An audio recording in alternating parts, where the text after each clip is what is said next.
Dad didn't buy me much in the way of toys, but he bought me what they call in the States an erector set. In this country you'd call them a Carno. And if you wanted a toy, you built it yourself. And of course I used to add to it with various tins that Mother discarded from biscuits and things like this, you know. And I remember one tin was called a Cisco. We used to keep grease in it, lard.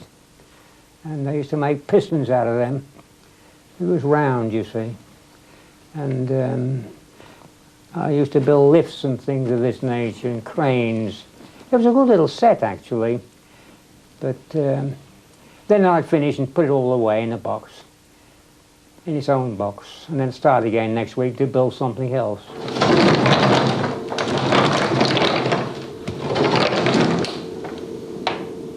Start off up here. It's an ordinary Hoover vacuum cleaner handle. Cycle, the brake lever for a push bike with its Bowden cable. An old AA badge clamp that was on a car once upon a time. Old meter box. I had to do these up tight because the wife loses them on the lawn. I haven't got many left. One of these days my neighbour will lean over and ask me what the devil I'm doing on my hands and knees. Sound a bit funny when I tell him I'm looking for me nuts and my wife lost. Now this is the working parts. That's a housing off a television neck of a tube. I use it as a bearing, which is part of a crankshaft off a push bike, and that's about 3.5 to 1 ratio. An old vacuum cleaner motor. It's about 50 years old. That's a knife switch, which is operated by my lever on the handle. And what about that? I forgot that, didn't I? That's an old tear handle, and that's the point of balance. I want to get it over that step to take it out in the lawn. What do you pick it up with?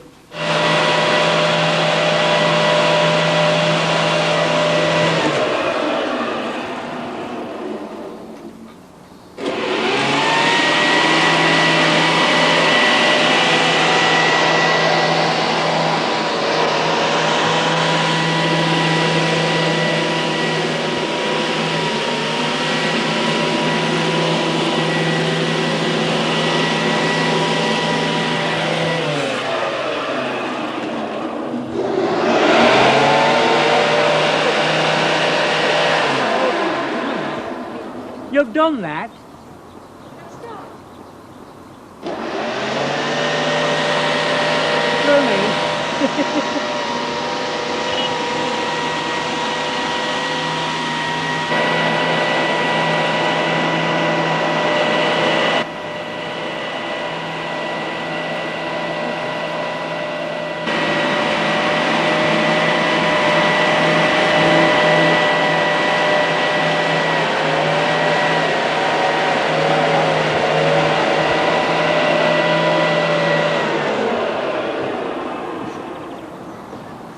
Does he always watch you as you cut?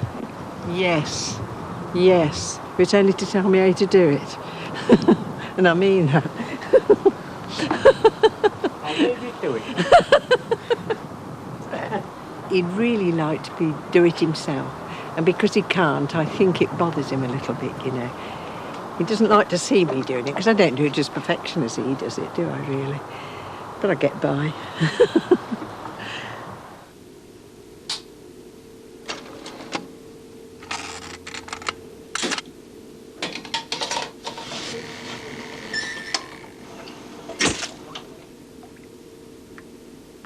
Well, at the age of 6, I had a sister which was 4.5. We both had measles together. Unfortunately, my poor little sister didn't recover and she died. And Dad decided that to take mother's mind away from the tragedy, he would take us to America and start afresh. We travelled on the Aquitania the first time. That would be 1923, thereabouts.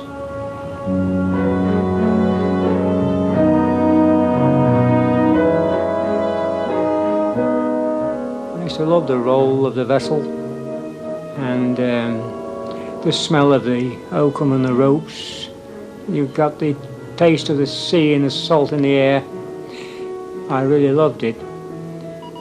But I used to spend a lot of my time when I found the radio shack between the middle two funnels up on top. I used to spend hours there watching the messages being passed backwards and forwards. And I was left to my own devices. Once I was on board, my dad knew I couldn't get into trouble. What was your dad like? He was a hard man. He made sure right was right. And I wasn't going to have a soft life.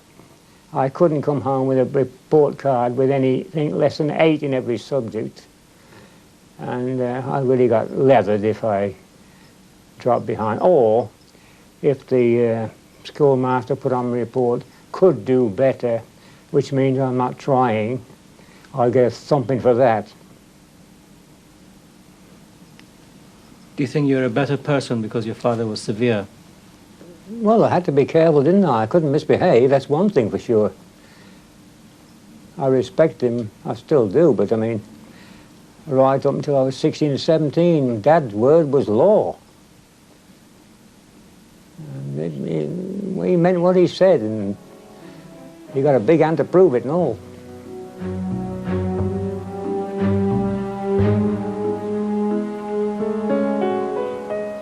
In there is an aircraft bomb door motor rewired to run on 240 volts.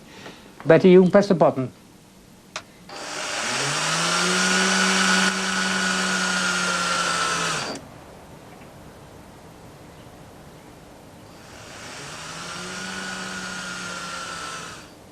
So these are bomber bay motors from an aircraft? Bombay doors. And they were ex-surplus Navy, Fleet Air Arm, I suppose, stock. And they've been going now for 36 years. And if you work it out in days, that's twice every day for 365 days, times 36, it's over 26,000 times they've been run. And I've only changed the nylon runner once.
Is he very precise about his lines in the garden?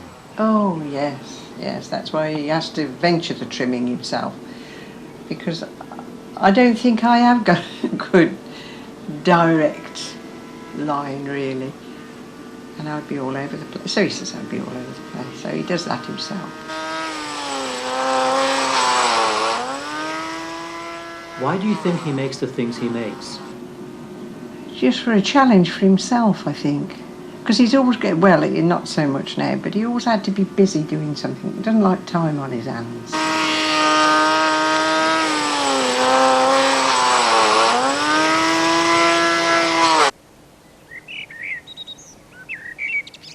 How old were you when you first met them? I was 20... I was 17. 2021, I think, wasn't I? Yeah. Oh, it was... No, I was 17. And you're 2.5 years older than me, so... Well, you were 19 and about 19. 20, yeah. How did you meet? Well, I sat about 3 or 4 rows behind her in the cinema. The lights were dim, we were waiting for the programme to start. And typical of me, I had a Wireless World book in my lap and I ripped out one of the advert pages and rolled it into a ball and threw it at her.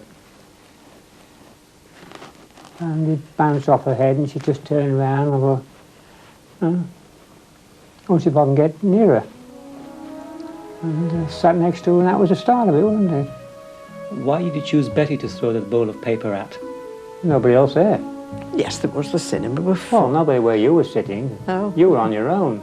Oh, was I? Oh, Yeah, I come and sat alongside you. took pity on me, perhaps. Do you know what the film was you were watching at the time? Oh, I've got a clue. I've probably been looking at each other rather than the film anyway. No, I couldn't remember what it is now. My memory doesn't go back that far. Oh, quite on the Western Front, probably. Of a birth of a nation.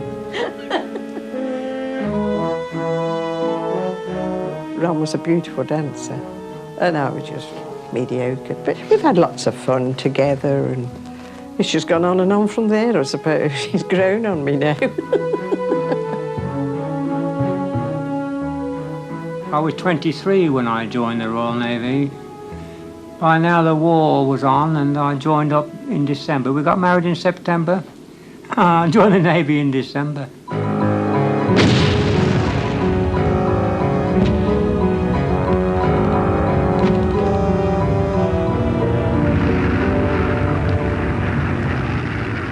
In 1940, end of 1940, Coventry was being bombed to blazes, and on the Ark Royal over Tannoy, as we call it, piped over that was late evening. I was in my hammock and he said, the newscaster was saying, poor old Cov.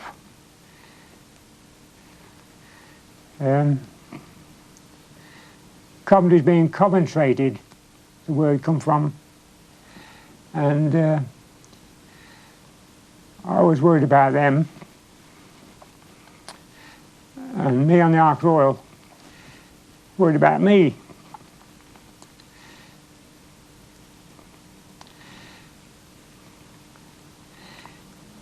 But we'd taken so long to get post to mail, we didn't know for a long, long time if we were either of us safe. You begin to wonder whether you can see one another again. You get locked below in the dark. The bombs and the guns are going off, you know what the hell's happening. You're moving and sliding in oil, and you can't get out. Boy, it is frightening.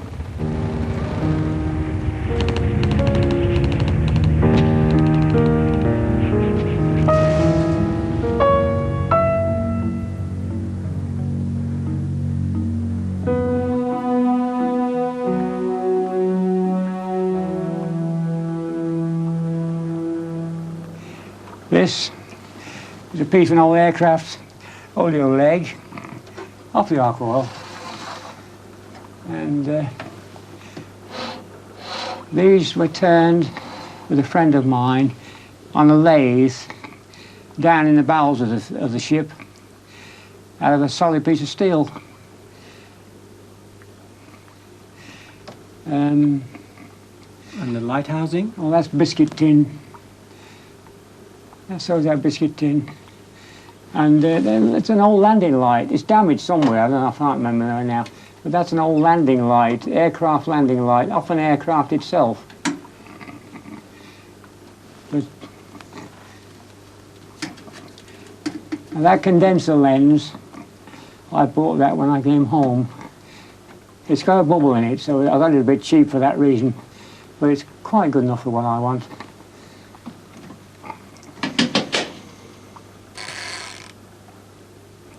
One, 2, 3, 4, 5, 6, 7, and so we carry on. So while that's happening, I can then take that out, put it in the developer, which is also motorised by this motor here, which is a 78 revs per minute turntable motor.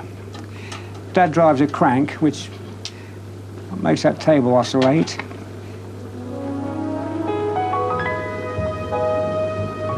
And this is a bit of an old oil tin.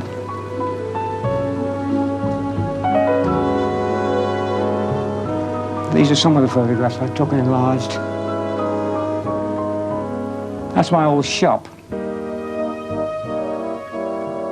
I was there for nearly 40 years. Of course, we had radio and electrics then.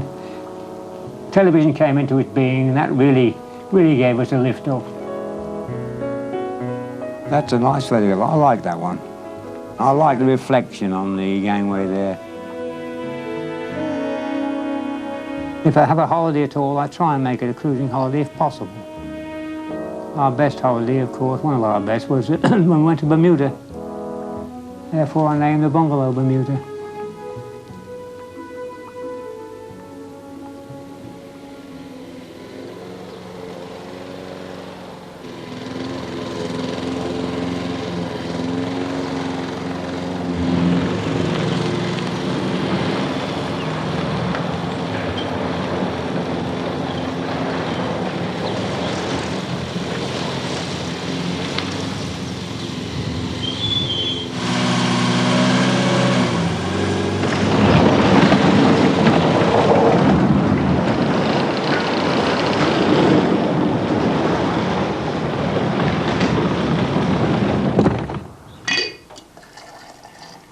So what sort of stuff has he made around the kitchen for you? We made this for me to my kitchen rolled. And then of course this is really lovely and handy for my plastic bags. Then tie them up and put them in the dustbin. It keeps your dustbin nice and clean too, because you're always putting your rubbish in bags. And it saves keep running up and down because you just feel lazy. But this I do really like. It's such a... because I always kept them in drawers, and he didn't like me to keep them in the drawers and cupboards. Why didn't you just buy a kitchen towel dispenser? This is what sometimes I can't understand why I do. I did say after he did, well, I could have gone out and bought one of those, but he's making it before I've realised I want it, I think. I hadn't thought of it, and I just suppose one day he thought he would make it. Until it's made, I don't know what he's making, you see. I think he does them for the interest of doing them. When he's achieved it, he's happy. I think that's what it is with him, really. The finished object drives him. That's all I can really say, does it, really? He just does it for the devilment of the thing, I think.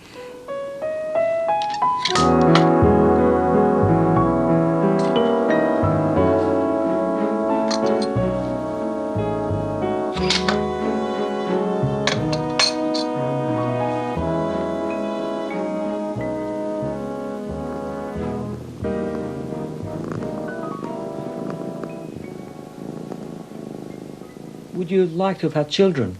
Oh, yes. We tried, but there's nothing wrong with either of us, but it just didn't work. We would have liked them, but I don't know. It's, if you just don't, you just go on accepting life. I mean, I don't believe in craving for something that's not going to happen or you're not going to have. What's the use of spoiling your life? Well, that's our attitude now, but at the particular time... Oh, yes, it was very upsetting. We did feel denied. I didn't let Betty feel that I felt it, but I did, you know. Well, I think we both did, but it hasn't spoiled her life for all that. You see, as though I say my father was very strict. He was the best pal I had during the war. Do you think your father was proud of you? In his silent way, I think so. He never gave me a lot of credit, but when I joined the Navy, I think then things changed. And rather than be father and son, we became pals. But make no mistake, he was a pretty strict man. If I did anything wrong, he'd probably call me, what are you doing with that, you silly bugger? I mean, make no mistake, Papa would get on to me if I didn't behave myself.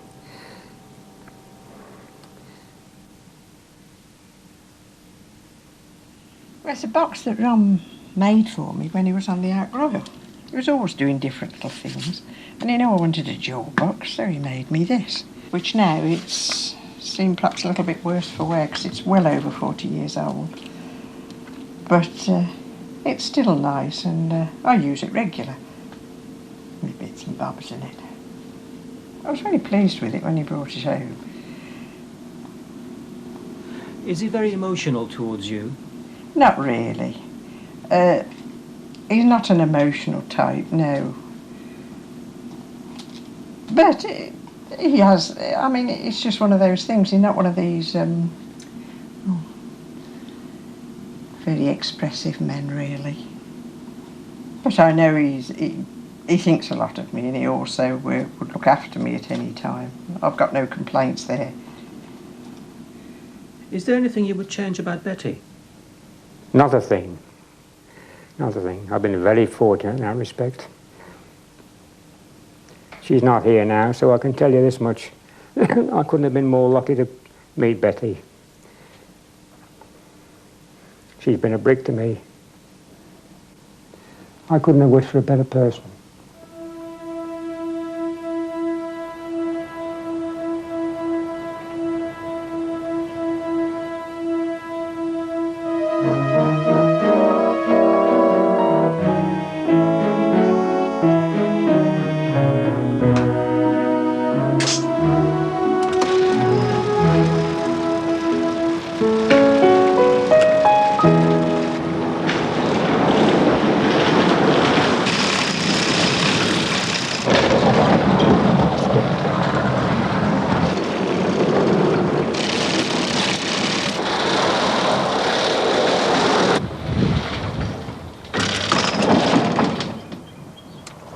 Do you think the future owner of this house will appreciate all the systems you've put in? I suppose it would do. I'm not looking for a future resident in my premises at the moment. If you could put a value on the things you've done to the house... No idea. No idea. A lot of these things are done a matter of love and interest and occupation. Not done particularly for profit. Which piece of work are you most proud of? I do like my doors because it saves me a lot of trouble, and it's a pleasure to see them work. After all this time, I can rely on them. Can we see it work one more time, please? Just put the light on like that and there she blows.